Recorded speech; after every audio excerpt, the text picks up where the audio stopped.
Well, Derek Quinnell with me, and Derek, obviously Barbarians against the south of Scotland. Amazingly, these two teams have never met before, so it's going to be some spectacle. Yes, I think so. My vision of coming here and watching games on BBC Two when Bill McLaren was doing the commentary, and having all the inter-rivalry that used to go on, and this pitch here was actually ram-jam packed to the rafters, with probably 15,000 people probably, they were games I look back on with fond memories. I never actually played here. The nearest I got to it was when I was in the Welsh schools team that came up to playing Gala Shields. And that's going back to 1964, so that's in another life really. But yes, I'm looking forward to the game this afternoon. The pitch looks great. I think there's going to be a good crowd here and a lot of entertainment. What about your memories of Bill McLaren? Because he really got on with all the players as well, wasn't it? And the players loved him. He did, yes. He was a special guy. Not only was he a world-class commentator, I'm sure that all the commentators aspire to be something similar to Bill McLaren. But he was such a lovely man. He'd always come to meet you. He'd come to training sessions the couple of days before the game, and he always used to come up with a tin of Hoyk balls.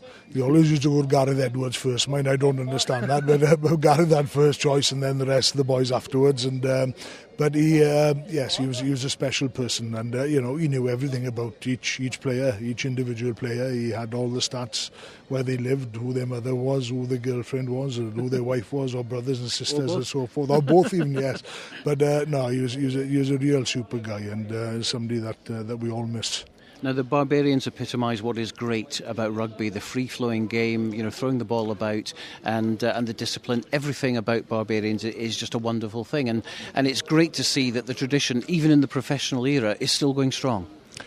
Yes, it's important in my view, especially during the professional era. It's we still meet up to play the international touring teams, and so apart from games like this, we play international touring teams in Twickenham or in Cardiff, and have done in Murrayfield and in Ireland. But the important thing is that we keep the tradition of the Barbarians going, the fellowship of the guys, and the way that we want to play rugby football. It's if you want a fun day out, go and watch the Barbers. It's as simple as that. And hopefully we have a good week beforehand if we're playing the international sides, and we certainly have a good night afterwards. But a great game, and hopefully people make friends for life. Even in this day and age of professional rugby, there's still that willingness to play for the Barbarians for all the players, even the current players. There's no doubt about that, yes. Everybody would like to play for the Barbarians, and we find that even in the top echelons that we get players who sort of get in touch with and say, look, I haven't played, we'd love to play if there's an opportunity, and they enjoy, especially, as they say, when we come on the tour at the end of the season, where we play England, either Scotland, Ireland or Wales, and they come for a couple of games, and they spend their time with us and thoroughly enjoy themselves, and they all want to come back again, and that's the great thing.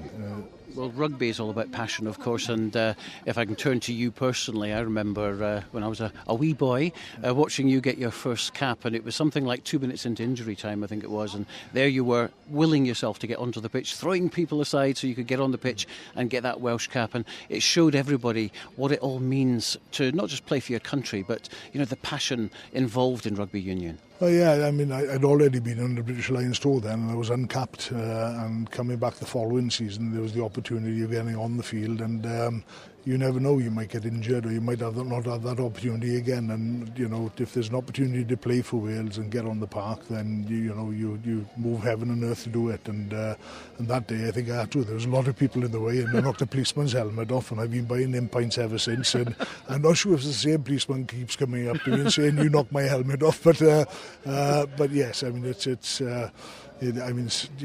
through history, there have been great players who haven't actually had won caps, and so I didn't want to be one of them. Fortunately, I had more afterwards, but you never know. And of course, you're a proud father as well, Scott Quinnell, and the others as well. The most satisfying achievement for you was it winning your own cap, or actually seeing your boys being capped for Wales?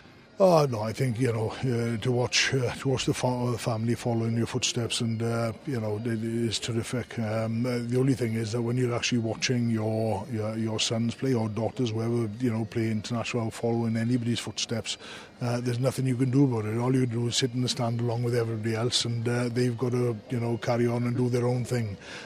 So from that point of view, it can be quite tough. When you're watching. The 72,000 people watching your lad play, then you're hoping for the best for them, and that's totally out of your hands. At least when you were playing, you could do something about it.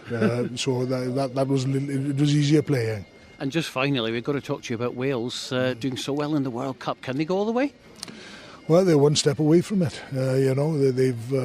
We've got France this coming Saturday, and the way the boys have played so far, they played exceptionally well. All the games they played, they could have won. They have, apart from one, which is against South Africa, and certainly last Saturday against Ireland, a very good Irish side.